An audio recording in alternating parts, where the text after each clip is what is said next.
பழனி மலை மேலே தண்டவாணி கோலத்திலே கண்குளிர கண்டுவிட்டால் போதுமே என்றும் கருத்திலுந்தன் அருள் வடிவம் தோன்றுமே.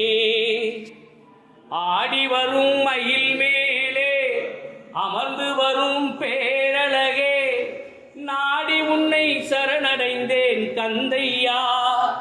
வாழ்வில் நலமனைத்தும் பெற அருள்வாய் முருகையா.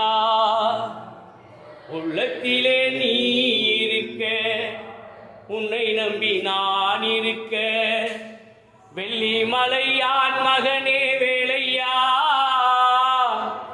என் வாழ்வு